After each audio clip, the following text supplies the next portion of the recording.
Hey guys, welcome back to Smithfield, Rhode Island. Today I am in front of the Homestead Mills, formerly known as the Burnin' Mills, and we're going to walk all the way down to the Smith Barnes Cemetery. This is down by Mountaindale Road in Smithfield, Rhode Island. We're going to walk all the way down the road to where the Smithfield Crossings Mall is, and we're going to find this lesser known hidden cemetery named the Smith Barnes Cemetery, which may have been actually named after the original Smith family who owned Smithfield or started the town. So let's go take a walk. We'll film the journey over there and then we'll get to that mysterious cemetery. Come and join me and let's learn about the history of this area. Alright, so doing some research on the cemetery that we're currently hiking to, it's technically called the Barnes Smith Cemetery, although online you might see it as the Smith Barnes plot. There's two families from the 1800s that are buried there, the Smith and the Barnes. I had thought originally the Smith family, such as in the Smith Appleby house, for example, which is located down in Smithfield as well, was where the town of Smithfield was named after.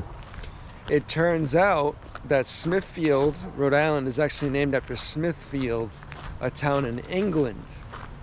So this area, oh, we got dogs. I'll tell you the rest of the story once the dogs are gone. So yes, Smithfield, Rhode Island was named after Smithfield, which was a district in London, England. You know, it is an early settler area. This is where there were, you know, back in the day, Puritans, colonists.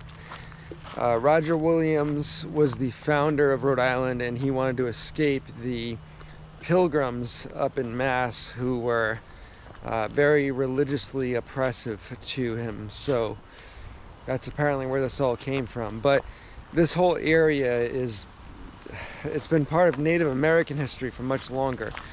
Most of Rhode Island's names in the towns are either Native American names like Narragansett, Pascagoula, anything, Scituate, whatever. Then there's very English names like Smithfield. So this was definitely an old English style town. Right now we're still walking down the Woonasquatucket Railroad. The journey to get to the actual Barnes Smith Cemetery is going to be a bit of a long one. We're going to pass through the railroad, which I'm on now. We're going to go through the Smithfield Conservation or Esmond Conservation Center. And then we need to go all the way down Mountaindale Road, which I'll show you guys what that looks like. It's a windy, twisty, turny road. It's called Mountaindale for a reason, because it actually is reminiscent of a mountain. So that'll be fun to hike, and then we can get behind the mall and go check out the cemetery. So stay tuned.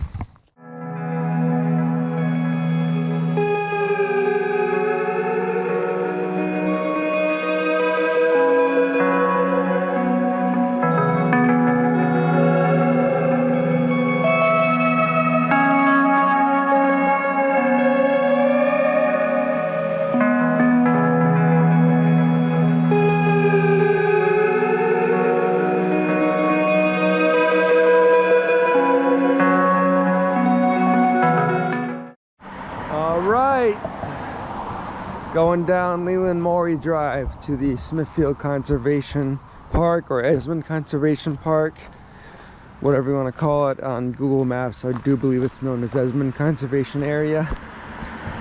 This has been a place that has been covered a few times in the past, but in order for us to get to where we're going, we got to go here now.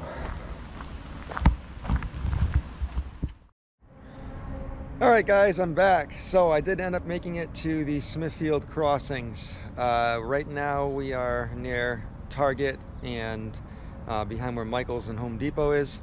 You know, it looks just like a normal parking lot, but you'd never know that there is a cemetery or historic graveyard lost to time just in the back of these stores. So this is lot number 43. This is the Barnes Smith lot, as explained earlier. So the oldest grave here is from 1846. We're gonna go check it out. I think the latest one is in the early 1920s. And then behind it, there's supposed to be another cemetery called the Peter Barnes Homestead lot, which was a separate cemetery and was the original homestead of Peter Barnes, the farmer or the person who lived in this area. So let's go up the stairs and learn more about him and the graves. So these are the stairs that go up. Looks like they may have been repaired because last time I was here they were really busted up. Is there a snake in there? Yeah, so anyways, let's keep walking up. So it turns out Peter Barnes, the one who owned the homestead, he was actually one of the earliest settlers in New England. He was born in 1682 in Swansea, Massachusetts, and he ended up coming to Smithfield and started a homestead and carpeting business. Looks like he died in 1757. This says he was made a free man in 1708, so I'm wondering if he was a slave? I don't know. It looks like he may have been actually a slave if he became a free man in 1708. But yes, this is the initial one. So let's take a look inside.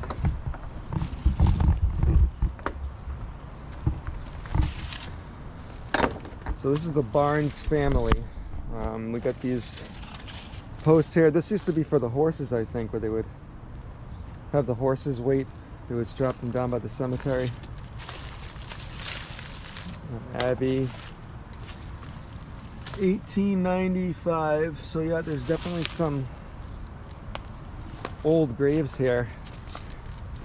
It's interesting how this man moved here and he started this whole homestead with a family who ended up living well beyond him. We have into the 1900s, 1912 here. Warren Barnes. Crawford Smith, 1923. I think this was the latest grave. Oh, okay, because this is also part of the Smith lot. So the Smith family was here as well. So as far as the Barnes family, I'm getting some like conflicting info. I mean, I had one source saying that he became a free man, which makes me think, I wonder if he was originally enslaved, but then other people are saying that he wasn't and that they were just early settlers. So I'm not sure. And I could not really find much about this family, the Smiths, either, but they are not tied to the Smithfield family. But you can still see the ages of the gravestones and all of that. Brown Smith Jr., 1857.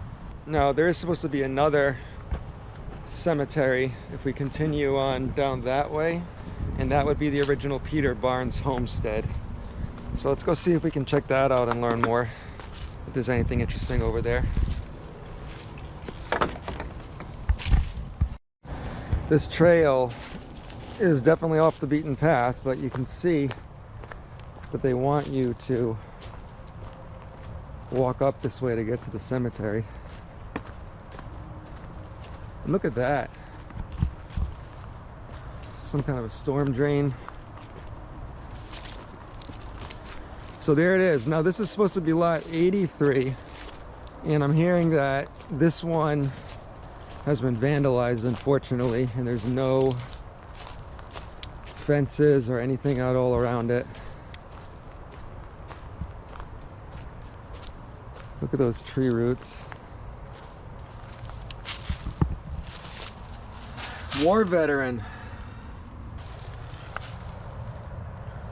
Barnes family. Peter Barnes. Yeah, 1682, 1757. Okay, so I'm learning more from the actual gravestone than I did online, it seems. And look at these unmarked graves.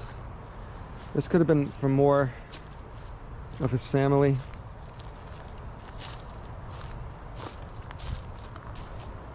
I'm not sure if there's any other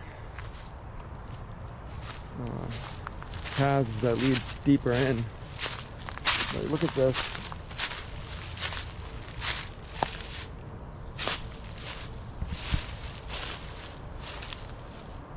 So yeah, bugs are getting pretty bad. So it looks like the only marked grave here is Peter Barnes and his oh, actually no, we have the whole family. Looks like Margaret Whipple, wife of Peter,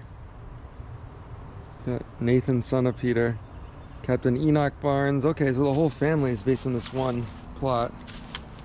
And it wouldn't have been Peter Barnes who served in World War I, actually, because that was well after his time. It would have been let's see the dates. 1753. I can't tell who the World War I veteran would have been.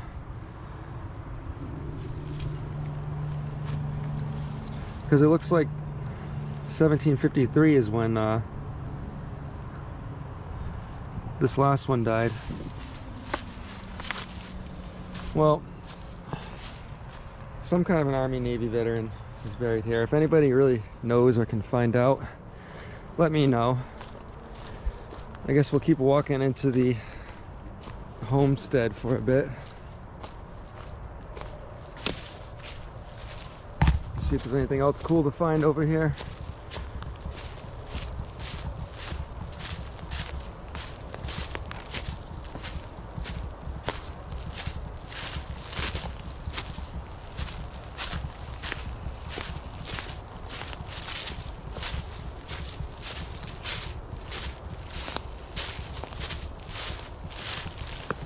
Take a look at some of these rocks. I don't know if there's going to be any remnants of the original homestead here anymore. Squirrel.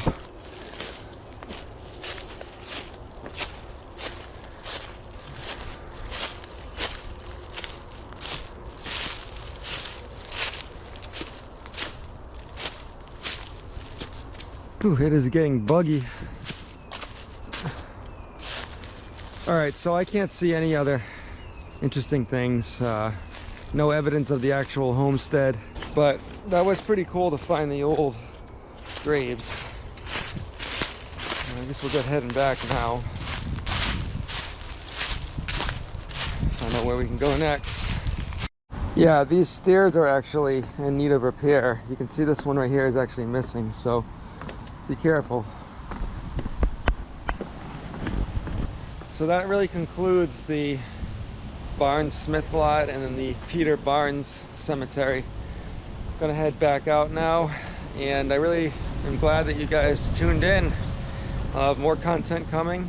If you know of any other historical cemeteries or spots around that you want me to check out, I will go check them out. Thanks for watching. Have a great day.